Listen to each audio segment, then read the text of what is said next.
Hey, it's Jordan. I'm here in beautiful Virginia. Makes me kind of upset. I live in polluted, gross New York City. I'm here with a mother and daughter who are just removed from over a month protesting on your property up in trees.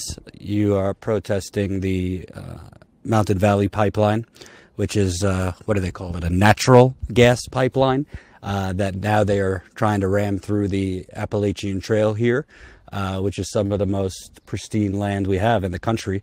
I wanted to ask you, just obviously, mother and daughter, when did you first hear that they were putting it through your land? What was the communication between you guys and the oil company or the Federal Energy Regulatory Commission? Like, how did it happen? Because it seems like eminent domain was kind of rushed through very quickly. That it was. They approached me 3.5 years ago, excuse me, and said, "We want to survey your land." And at first I went, "For what?" They said, "Well, we're looking for pipeline. We're going to put pipeline." And no. But they came anyway. And we ran them off. And then the cops sided with them. We'd call the cops every time, and they would go, "Oh, well, they've got the right to be here." Well, I didn't give them the right. And the state police would run them off, or the landowner could run them off.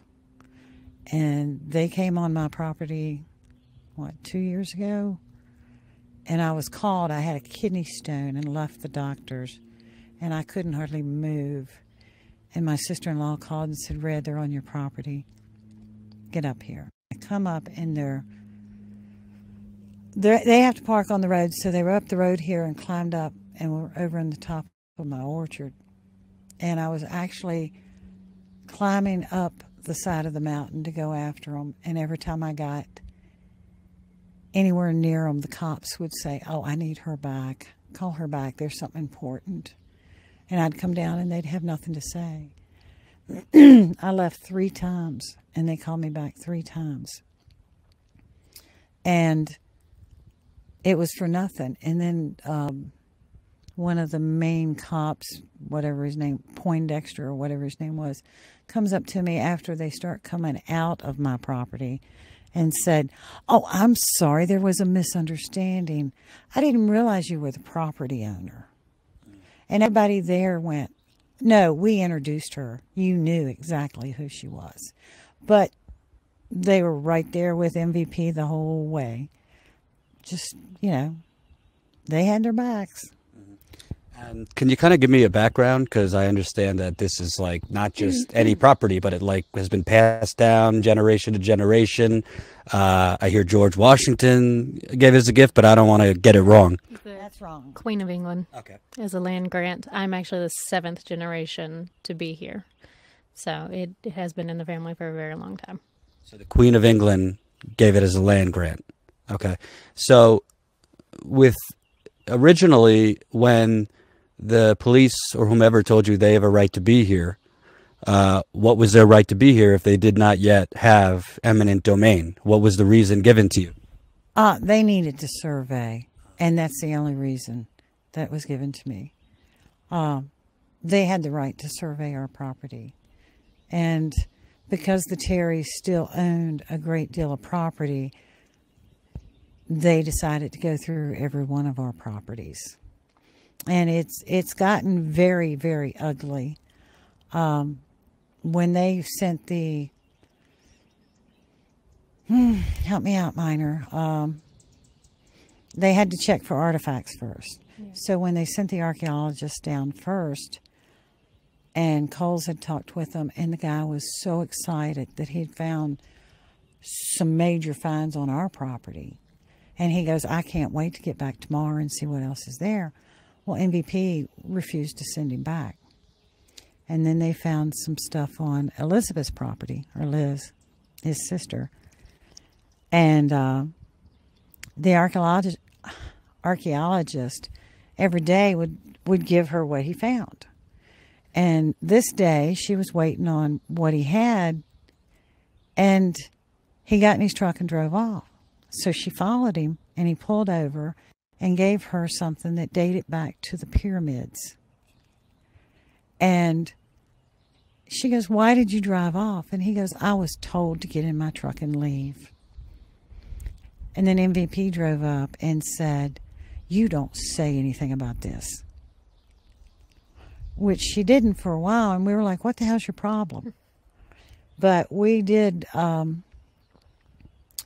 raise enough hell that right now they're digging up her entire hayfield and cattle farm over here that she leases out. We had no knowledge that they were coming. They came in and started setting up structures on her property. And we flew in the Sax Indians from the Dakotas, and they looked at it and said, and they were archaeologists, they said they've never seen such a shitty job done on any kind of dig. Right on top of one of the little sections, there was 3 arrowheads sitting right there on top. And he goes, "This was incredible." So they got in touch with FERC, and there was supposed to be a Native American on that dig. And FERC pretty much dismissed them and said there was no reason to have Indians involved. But by law, we should have had a Native American on that dig the whole time.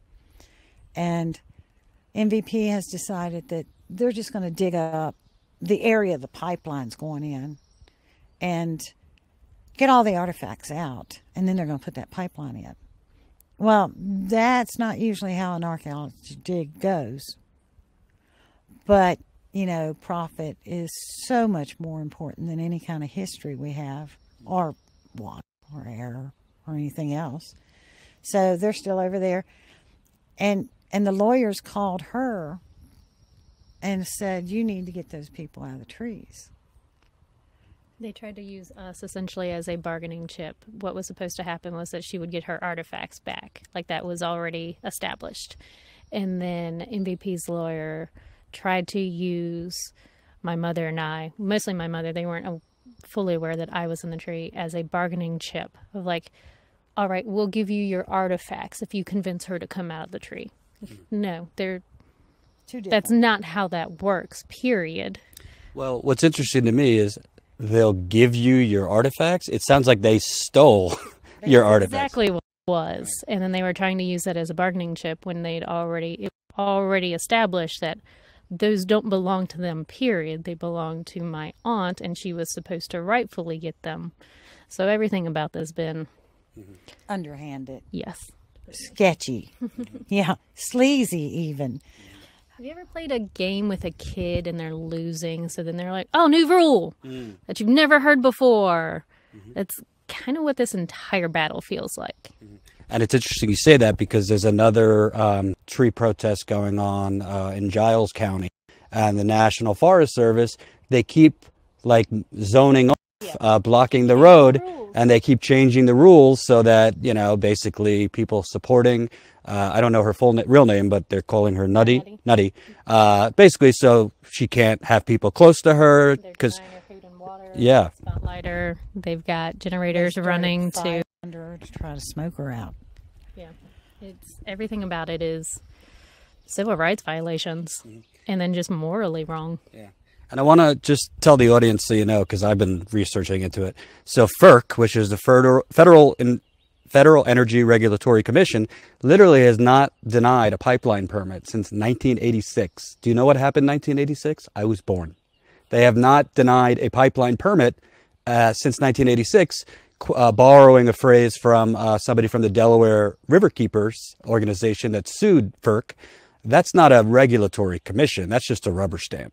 They literally, and a lot of their funding, okay, they get a budget like other government agencies, but FERC is the only one I know of that literally charge the oil company fees. So, for example, the oil company is the one that hires the third-party contractor who is supposed to review the environmental risks for a pipeline like this. It was the same thing for the Dakota Access Pipeline, where Energy Transfer Partners was hiring the third-party contractor for the environmental assessment So it's really the oil company paying for kind of a show. The company that they hire is going to tell them what they want to hear.